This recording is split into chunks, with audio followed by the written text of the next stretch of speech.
Bonjour à tous et bienvenue pour ce GCN Show numéro 230. Aujourd'hui, on va voir ce que nous réserve l'année 2025 et on reviendra aussi sur l'épreuve de champion de France sur piste où Louis y était et il est toujours pas là. Hein. Oh pardon Max, j'étais encore bloqué en mode poursuite. C'est pas ton t-shirt. Tu serais pas champion de France toi? Merci. Allez, on va voir tout ça. Bon Louis, félicitations pour ton titre de champion de France. Eh ben merci, l'année commence bien. D'ailleurs, j'en profite pour vous souhaiter mes meilleurs vœux et une belle année, une belle saison à toi Max et aussi à vous tous, chers auditeurs, ainsi qu'à Johan et à Pouki. C'est des félicitations partagées. Moi aussi, je souhaite une bonne année à tout le monde, y compris à toi, Louis.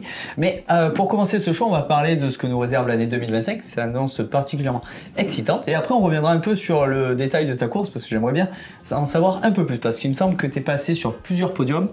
Je vais pas tout suivi. C'est un peu. Ça tournait trop en rond. Moi, je m'en lasse pas. On a passé un super week-end, donc ce sera avec plaisir. Mais je te propose de commencer par l'autre un petit peu discipline hivernale qui est le cyclocross qui bat son plein en ce moment. Et pour notre plus grand plaisir, on assiste à de nombreux bains de boue et les stars qui sont Wout van Aert et Van Der Poel qui sont enfin à l'ouvrage. Et puis on a eu quand même une superbe période d'entre Noël et jour de l'an avec un nombre de courses remportées par Mathieu Van Der Poel assez impressionnante. Avec toutes les courses auxquelles il a participé, il les a gagnées. Et là, on a depuis ce week-end Wout van Aert qui revient en grande forme. Bon, après avoir fait un retour timide sur la première de l'année où il avait fait 4e, il me semble, là il a gagné les 2 courses du week-end. Bon, Mathieu Van Der Poel n'était pas là parce qu'il a pris un poteau et s'est abîmé les côtes. C'est ce que j'allais dire finalement. La seule chose qui a pu arrêter Mathieu Van Der Poel en ce milieu d'hiver, c'est un poteau, puisque ses adversaires n'ont pas encore réussi. Mais bon, je souhaite bien sûr le meilleur, on en rigole, mais c'est pas très drôle. Dernière victoire en date pour Mathieu Van Der Poel. D'ailleurs, on souligne la qualité de cette organisation. C'était à la Coupe du Monde de Besançon. Je connais un petit peu le comité organisateur et c'était un franc succès. Et d'ailleurs, le petit-fils de Raymond Poulidor a profité pour saluer le public français. Donc si vous y étiez, bravo à vous. Et qu'il a notamment comparé un peu, on sait qu'il est parfois un peu fâché avec le public belge, qu'il les a un peu traités de fêtards et qu'ils sont là pour boire de la bière, alors qu'il a dit que les Français étaient de vrais connaisseurs et qu'ils étaient là pour voir du sport à tous les étages. Donc voilà, c'était sympa de la part de Mathieu de le dire et surtout c'est sympa de votre part public d'être présent et de faire plaisir aux champions. Et c'est surtout quelque chose qu'on va pouvoir revérifier normalement sur le championnat du monde à Liévin. Et oui, puisque ce que nous réserve 2025, c'est le championnat de France à Pontchâteau ce week-end. Donc si vous êtes dans le coin, il y aura aussi les meilleurs Français.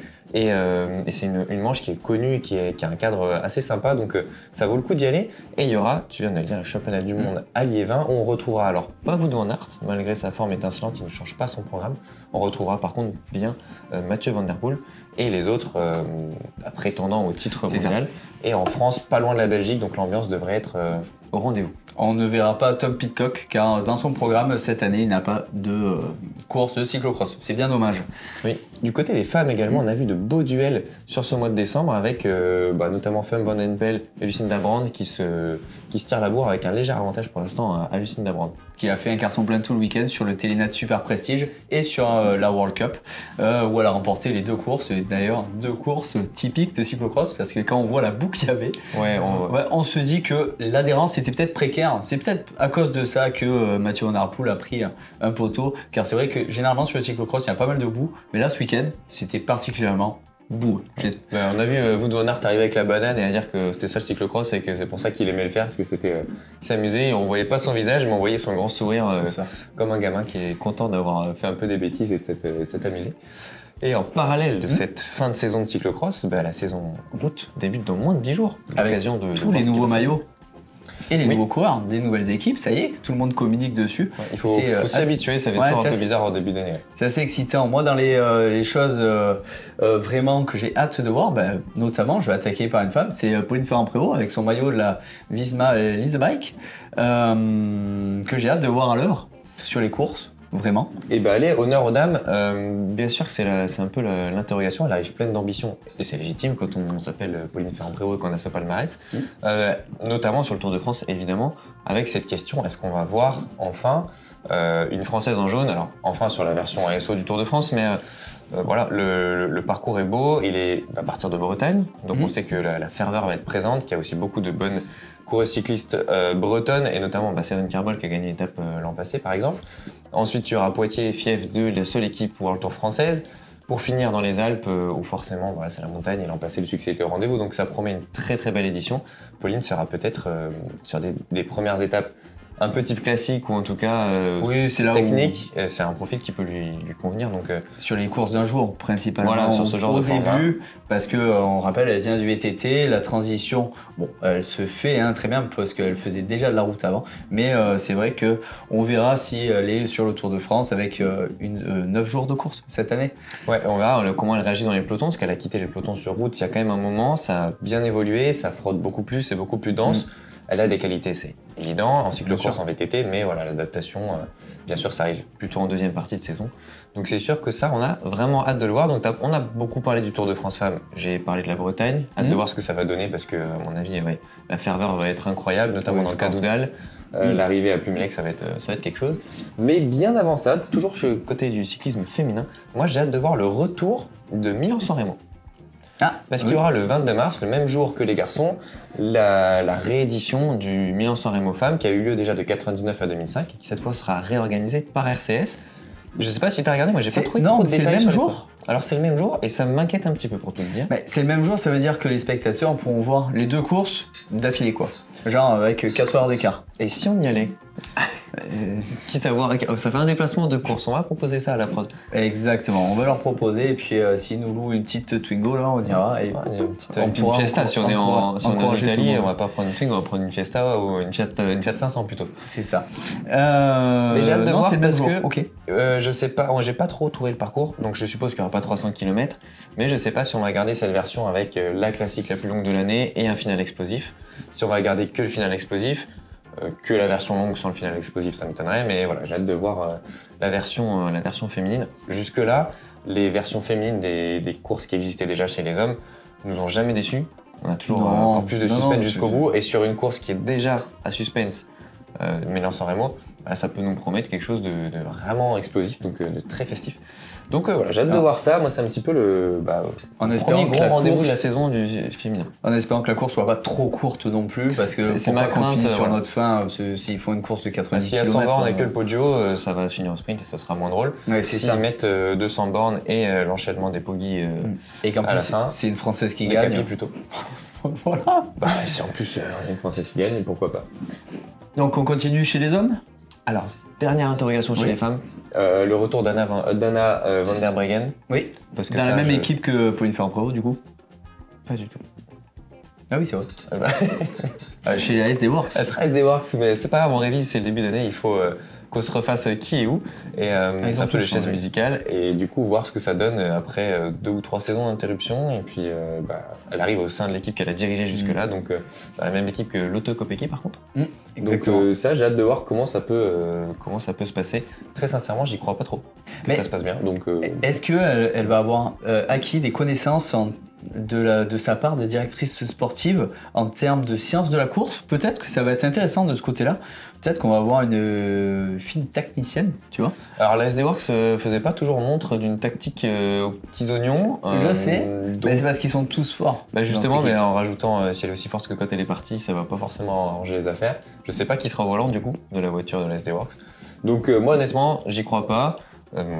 Comme on m'a appris dans mon diplôme d'entraîneur, c'est à la fin de la foire qu'on compte les bouses. Bon. Donc on verra ça en octobre. Rendez-vous en octobre pour le bilan de la saison, mais je crois pas trop. On passe aux hommes, t'avais l'air. On passe aux hommes. Est-ce que Tadej Pogacar va écraser tout le peloton mondial sur toute l'année comme en 2024 ? Je pense que sur les classiques, vu que sur les classiques il va être imbattable, je pense. Clairement, c'est mon avis. Est-ce qu'il va y avoir assez de concurrence cette année sur les grands tours? Je pense que oui. Je te rejoins, je pense qu'il va encore faire une saison incroyable. J'ai son programme sous les yeux, UAE Tour bien sûr pour les sponsors, Strade Bianche, Milan-San Remo qui peut gagner justement, Grand Prix Autois, Grand Velegem, Tour des Flandres, donc qui revient sur les classiques pavés. Il va aussi à l'Amstel Gold Race, Flèche Wallonne, Lège-Bastogne-Liège, bon, il fait que du très très beau forcément. Et ensuite Tour de France, Championnat du Monde, donc finalement quelque chose d'assez similaire avec cette année, simplement c'est pas un grand tour, c'est plutôt un enchaînement de classiques. Et ensuite Tour de France, Championnat du Monde. Moi je pense qu'il va faire le même genre de saison. Par contre, j'anticipe un peu sur la suite, je pense que le Tour de France sera plus accroché que cette année. Oui, certainement, parce que les équipes arriveront plus armé et sans blesser. Voilà, parce que on touche du bois pour pas de chute au Pays Basque ou ailleurs. C'est ça. Par contre, Poggi ne fait ni la Vuelta ni le Giro. Alors il me semble qu'il laisse un deuxième grand tour en suspens et que ça s'orienterait plutôt sur cette année un doublé toujours, mais plutôt Tour Vuelta que Giro Tour, parce que Giro avec le calendrier de classiques, c'est pas forcément simple et ils semblent vouloir retourner sur des classiques. Donc ce serait plutôt Tour Vuelta cette année, ce qui lui permettrait de gagner les 3 grands tours et surtout d'enchaîner 2 saisons incroyables. Mais moi je pense que Vingegaard sera beaucoup plus au niveau, pas de chute on l'a dit. Oui. Et on a vu Pogacar vexé l'an passé et changer beaucoup de choses dans l'hiver, progresser et refranchir un cap. Et j'ai l'impression que c'est un peu cet état d'esprit-là côté Visma. Ils ont beaucoup renouvelé un peu l'effectif, mais aussi le staff. Par exemple, Jamie Loden rejoint pour tout ce qui est côté aérodynamisme, ils étaient déjà très forts, mais ils ont recruté de nouveaux ingénieurs. Donc, je crois en la capacité, notamment en Visma Lease Bike, à donner du fil à retordre à UAE et à Pogacar dans le rôle de challenger cette année. Faut pas oublier que Pogacar a son nouveau guidon mouette. Oui, tu l'appelles comme ça. Sur son Colnago qui va peut-être l'aider à gagner encore plus facilement les courses. Voilà. J'ai lu 2-3 articles là-dessus. Alors déjà qu'il était fort, en plus avec ce vélo, est-ce qu'il va être encore plus rapide? On verra bien. Dans tous les cas, c'est intéressant. Ça va être intéressant à suivre. Sachant qu'en soufflerie, le Cervélo de la Visma est le vélo le plus coté et le plus rapide, en tout cas en théorie. Bon, on sait que c'est plutôt la façon dont on pilote le vélo que le vélo quand on compare deux très haut de gamme. Bien sûr. On continue avec les infos françaises. Cocorico, est-ce qu'on s'attend à des grandes choses en 2025? Eh ben, c'est la question. Est-ce que Decathlon va confirmer? Moi, c'est ma première question. Alors, c'est pas franco-français, puisqu'évidemment, ça concerne des coureurs et du staff d'autres nationalités, heureusement, mais c'est une équipe française. Est-ce qu'elle va confirmer? En soi, il n'y a pas de raison. En soi, ils ont plus Ben O'Connor. C'est vrai que Ben O'Connor, ça enlève quand même des beaux points. Ça change un peu la donne, pas sur les classiques, mais sur les grands tours. Est-ce qu'il va y avoir un renouvellement? Après, ils ont des jeunes aussi qui vont arriver. On a vu Paul Sexas très en forme battre des chronos de Vingegaard en stage. Ils misent sur la jeunesse depuis plusieurs saisons et peut-être que c'est le temps de prendre la suite des cadres qui sont peut-être partis. À voir si Sam Bennett aussi retrouve sa giclette et remporte quelques succès. Et après, côté français toujours, moi j'attends de voir Axel Laurence chez Ineos. Malgré le Ineos qui est quand même dans la tourmente. Voilà. C'est pour ça, mais qui, un peu à l'image de Decathlon d'ailleurs, sans équipe, ils ont signé une équipe de développement et ils ont remisé un peu sur la jeunesse aussi parce que, à mon avis, les masses salariales, les exigences des grands champions et les contrats de longue date des grands champions bloquent un peu la chose, mais du coup, ils ont une autre stratégie qui peut-être mettra du temps à se mettre en place. Oui, à éclore directement. On a quand même une des meilleures équipes du monde, un ancien champion du monde d'espoir et qui a déjà au niveau World Tour montré ses qualités. Complètement. Il y a quand même toutes les chances pour que la mayonnaise prenne et qu'on ait une belle saison d'Ineos en général, je sais pas, mais en tout cas d'Axel en 2025, c'est tout ce qu'on lui souhaite. Bon, je l'espère, moi de ce côté-là, d'un autre côté français, je vais quand même surveiller l'arrivée de Julien Lafilippe chez Tudor et voir comment va se comporter cette équipe qui a plein d'ambition, a un caractère assez puncher et qui risque d'animer tout le début de saison. Enfin, je l'espère. C'est surtout ça, qu'on va voir justement. Ils ont fait des très belles présentations là cet hiver. Oui, ça faisait envie. Et puis on a un collectif de qualité avec un Marc Hirschi porté sur l'attaque. C'est les coureurs qui sont quand même spectaculaires, avec un manager qui a été spectaculaire en la personne de Fabian Cancellara. L'arrivée de Red Bull dans les sponsors aussi de l'équipe. Ça peut être là intéressant. Encore, c'est très prometteur. Et puis moi, je me reste persuadé que si Julien a choisi cette équipe et pas une autre, notamment une équipe française, c'est parce qu'il n'est pas en pré-retraite, mais bien dans peut-être pas dans ses meilleures années, mais en tout cas dans une optique de faire des belles saisons et d'avoir de belles victoires à la fin de l'année. Donc là encore, je trouve ça prometteur côté français pour 2025. Ça peut être pas mal. Quoi d'autre en 2025? On attend Primoz Roglic à un meilleur niveau, quand même. Ouais, meilleur niveau dur parce qu'il a quand même gagné la Vuelta. Une équipe Red Bull d'ailleurs qui s'est aussi renforcée staff et coureur, avec cette fois l'arrivée de Dan Bigham et Jonathan Walls dans le staff, côté staff, et des coureurs qui sont performants et c'est une équipe qui est sérieuse et qui, avec les moyens de Red Bull, quand même progresse vraiment. Alors Roglic pour l'instant aurait plutôt choisi d'éviter Pogacar et d'aller gagner là où il n'est pas, un peu à l'image de la saison dernière finalement. Mais en évitant le duel, il fait des saisons qui sont remarquables. Oui, on va... Un grand chef de guerre, On je va sais plus voir. lequel, malheureusement si vous avez l'info dites-nous, a dit que celui qui sait quand il doit combattre et quand il ne doit pas sera victorieux. J'ai l'impression que c'est un peu la stratégie du Slovène. Et d'ailleurs, la prochaine confrontation entre Wout van Aert et Van der Poel en cyclocross, c'est quand? Le 25 janvier en Voilà. Belgique, je te passe le nom parce que Là, on passe mon accent flamand est pas génial. C'est combat des légendes. Et puis pour les sur route, on atteindra directement les premières classiques, hein, où là, ça va être Ouais, ça va être feu d'artifice. entre Hein. Pogacar, Van Aert, Van der Poel et peut-être Evenepoel s'il est remis de sa chute à temps sur les classiques plutôt ardennaises. En tout cas, si on a déjà les 3 monstres au départ, ça peut être plus d'autres, hein, type Mats Pedersen par exemple. Ça peut être une saison de classique absolument incroyable. Avec Madoua Philippe Si on aussi, rajoute les Français qui là-dessus, toute la jeune garde. Ça peut être assez excitant. une belle saison qui nous attend. On continue et ça sera la première grosse épreuve World Tour le 17 janvier pour les femmes avec le Santos Down Under Tour. Pardon. Tour d'Australie. Et 21 janvier pour les hommes, où on verra toutes les équipes, y compris avec Astana et leur vélo X-Lab.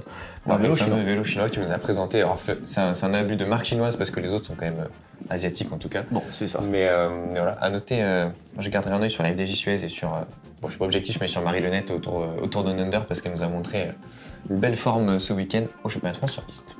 Ben, justement, les champions de France sur piste, est-ce qu'on n'y passerait pas maintenant pour nous expliquer un peu ce maillot de champion de France? Parce que pour une fois qu'on a un présentateur qui est champion de France, on est quand même assez honoré de cette performance. Raconte-nous un peu, Louis.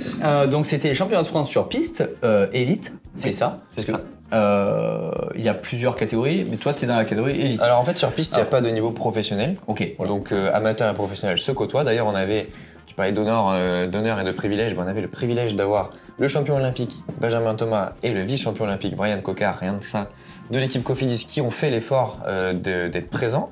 Et c'est vraiment, ça rajoute une qualité incroyable à ces championnats. Bien sûr. Parce que c'est tout simplement 2 des meilleurs pistards du monde. Donc ça c'était vraiment top, mais sur piste on mélange amateur professionnel, ça n'existe pas, il y a juste des catégories d'âge, mais une fois qu'on est sorti des catégories d'âge, donc sorti de junior, c'est tout le monde ensemble. Ok, et donc toi tu participais à 4 épreuves, il me semble. Ouais. Donc on avait la poursuite par équipe, Ouais. la poursuite individuelle. Ouais. T'avais quoi, l'Omnium? L'Omnium et l'américaine. Mais l'Omnium, c'est sur plusieurs courses. L'Omnium c'est une petite course par étape qui regroupe 4 épreuves dites en peloton, donc course au point scratch, tempo race et élimination. Et c'est le décathlon de la piste si on veut, donc un pentathlon peut-être, mais voilà, pentathlon d'ailleurs. Tout simplement. Et c'est un peu le pentathlon de la piste, donc c'est un classement général sur les 4. Mais non, c'est 4 épreuves, c'est pas 5, tu me fais dire des bêtises, c'est un quadrathlon. Quadrathlon. C'est le quadrathlon de la piste. Du coup, vice-champion de France sur la poursuite par équipe. Donc ça c'est 4 bornes à 4, c'est l'épreuve olympique. Donc on vous a peut-être suivi lors des jeux de cet été. Donc là on fait le deuxième, on est battu en finale par une équipe que de très jeunes coureurs, 18 et 19 ans, donc composée aussi de juniors, l'équipe du comité régional Auvergne-Rhône-Alpes. Donc chapeau à ces jeunes qui ont roulé très très vite. Moins de 10 ans de moins que toi, à peu près. Ouais, c'est bon, oui, j'avais pas calculé comme ça, mais Ah oui, oui, c'est oui. ça. Alors dame de fil à retard quand même, malgré les années en plus. J'imagine. chapeau à Ensuite, ces tu jeunes. avais donc la poursuite individuelle. La C'est poursuite sur individuelle, combien de ça kilomètres? c'était mon gros objectif, c'est sur 4 km, donc c'est un chrono, ni plus ni moins, sur 4 km. On a des qualifications, Ok. donc j'ai réalisé le meilleur temps de la qualification, ça c'était cool, ça met en confiance. Et après, le premier et le deuxième temps s'affrontent en finale, et celui qui fait les 4 km plus vite que l'autre, les deux sont en piste, et celui qui franchit la ligne avant l'autre, a gagné. C'est aussi simple que ça, peu importe les temps d'avant. Et on a la même chose pour le bronze, donc le troisième et quatrième temps des qualifications s'affrontent pour la petite finale, pour la médaille de bronze. Et du coup, j'ai réussi à remporter ma finale face à Erwan Benet, qui est là aussi un jeune de l'équipe de France Espoir. Et c'était un beau moment, hein, dans un vélodrome plein à craquer, à guichet fermé, les 3 jours. Ça s'était organisé à Loudéac en Bretagne, un vélodrome de Bretagne. Donc c'était à guichet fermé tous les jours. Voilà, vendredi 10h, vélodrome plein. Bon, et du coup, est-ce que tu t'entraînes pour les Jeux Olympiques de Los Angeles dans 4 Il n'y ans? a pas la poursuite individuelle aux Jeux Olympiques de Los Angeles. C'est pour ça. Il semble que la Fédé mise plutôt sur les jeunes, et ça se comprend. Mais non, moi je me concentre sur ce que j'ai à prendre, c'est-à-dire ces beaux maillots de champion de France. Est-ce que tu peux nous donner, est-ce que tu as ta vitesse moyenne ou ton temps sur ces 4 km Ouais. pour nous donner une ordre d'idée, parce que champion de Alors ça France, fait 4 minutes 16, 500 et des bananes en qualification. J'ai pas le temps de la finale, comme je t'ai dit, hein, la finale c'est un match, donc peu importe le chrono, mais c'est 4-17 et quelques, donc c'est 2 heures après, donc c'est équivalent. Ça fait 56, 130 56,130 km/h de moyenne, si je dis pas de bêtises, en comptant le départ arrêté. Départ arrêté. Voilà, donc si j'ai regardé pour calculer l'aéro, les braquets, tout ça, si on enlève le départ arrêté, j'ai une vitesse de croisière aux alentours de 58 km/h. Voilà. Pour un braquet. Je te donne mon braquet, t'es vraiment privilégié parce que c'est des secrets ça. Non, je veux savoir. Je l'ai donné en plus dans les journaux déjà. J'avais 64,15. 64,15. Ok. C'est pas particulièrement gros pour ce temps-là. Il y en a qui auraient mis plus gros. Moi, t'avais quand même une pizza quoi. Oui, par contre, j'avais le pédalier watch up, donc ça fait vraiment une pizza. Ça fait une belle plaque à pizza, ouais. Bon, on continue sur ces résultats. Je crois que ta compagne Marie-Lenette a plutôt bien marché aussi. Oui, alors en fait, vous avez fait un braquage tous les deux. Elle est tombée sur un os qui s'appelle Marion Boras, qui a été étincelante sur ces championnats de France, qui est sa collègue. Elles ont fait les Jeux Olympiques ensemble, justement en poursuite par équipe. Donc Marion était vraiment très forte. Elle s'est aussi essayée sur la nouvelle épreuve du kilomètre. C'était 500 mètres avant chez les femmes, réservée aux sprinteuses. Et donc c'est passé sur 1 km. Donc Marion, qui est plutôt une endurante, a réussi à faire deuxième et donc à battre certaines sprinteuses. C'est un petit peu comme en athlétisme, vous avez le sprint jusqu'à 400 mètres, et après vous avez le demi-fond à partir de 800, et puis donc 400-800, des fois les mondes s'affrontent un petit peu. Là c'est exactement pareil sur l'épreuve du kilomètre. Donc à part Marion Boras, qui a donné du fil à retordre à Marie, ensuite elle a réussi à gagner la poursuite par équipe, et surtout l'omnium, qui est un peu l'épreuve reine des épreuves individuelles, qui est l'épreuve olympique tout simplement. Et elle a réussi à la remporter je dirais de main de maître quand même, je pense qu'on peut le dire. Donc on était très contents, on a eu droit à nos photos. À la télé, dans la presse. J'ai vu ça. Chez elle, en plus, pour le coup, elle était à domicile, donc c'était vraiment de super moments. Bon, c'était quand même un très très bon week-end sportif pour toi. Et pour sportif et humain, et pour Marie. Pour nous deux et pour nos familles. Bon, pour les autres résultats de ce week-end, du coup, Benjamin Thomas, il a fait plusieurs fois champion de France d'après ce que on a mangé du Cofidis en long, en large, en travers, puisque Marion Boras est depuis le 1er janvier à Cofidis. Et chez les garçons, Benjamin a gagné toutes les épreuves auxquelles il a participé, c'est-à-dire course au point, américaine associée à Brian Coquard de Cofidis, qui avait fait deuxième de la course au point. Et il a également gagné l'Omnium devant Brian Coquard. Voilà. Donc voilà, évidemment, on a dit ces deux champions. Et voilà, donc chez les garçons, tout a été remporté par Benjamin Thomas, moi la poursuite individuelle, le comité Auvergne-Rhône-Alpes et Cofidis en américaine. Et chez les filles, tout Marion Boras et le comité de Bretagne pour la poursuite par équipe. Et Marion Boras associée à Flavie Boulet, notre collègue de Cofidis pour l'américaine, qui a fait j'y étais évidemment, qui a fait une superbe américaine à souligner. Ok, bon. J'ai cru que tu allais me faire une blague complètement nulle. Dans les autres news qu'on a vu passer juste sur la fin de ce week-end, c'est Intermarché Wanty qui a dévoilé son nouveau maillot, qui est avec Binam Girmay, qui est leur tête d'affiche. Un maillot un peu qui change légèrement, toujours dans le même design, on va dire, c'est le même esprit. Un poil moins flash parce qu'il y a moins de fluo dessus. Moi j'aime bien que la manche droite, la rouge. Oui, je sais. Bon, voilà. Tu me l'as dit, je t'ai dit achète que la manche. Si que les manchettes, je vais acheter que la manchette droite. Bon, pour continuer cette semaine, certains d'entre vous sur les vidéos Zwift me demandent comment avoir le kit, la tenue GCN sur Zwift. La tenue actuelle, pas l'ancienne, la Noire Castelli, mais la rouge aiguë. Celle actuelle, celle qui nous ressemble. Pour ça, c'est très facile, il suffit de rouler sur le GCN Ride du mercredi à 19h30, ça directement sur Zwift Compagnon, Club GCN, et là vous vous inscrivez à l'événement. Et ce mercredi, ça sera Louis qui va pouvoir animer la sortie. Donc accrochez-vous, j'espère que vous n'allez pas faire que 4 km, parce que sinon ça va être une sortie assez rapide, parce que 4 minutes 16, ça va être très très rapide. Accrochez-vous, prenez un petit gel avant. Et c'était tout pour ce GCN Show numéro 230. Tu m'as super bien vendu ma sortie collective de mercredi. On se ensemble pour 1 heure. Et je suis plutôt en forme en ce moment, donc c'est possible qu'on brûle un peu les calories qu'on a acquis pendant les fêtes là. Donc c'est possible qu'on se donne un peu. On regardera des conseils sur ta vidéo haute intensité. Qu'on perd du poids avec la haute intensité. Mais après rendez-vous mercredi à 19h30. Bon, c'est ça. Et pour le prochain GCN Show, ça sera donc mardi prochain à la même heure. Bonne semaine à tous.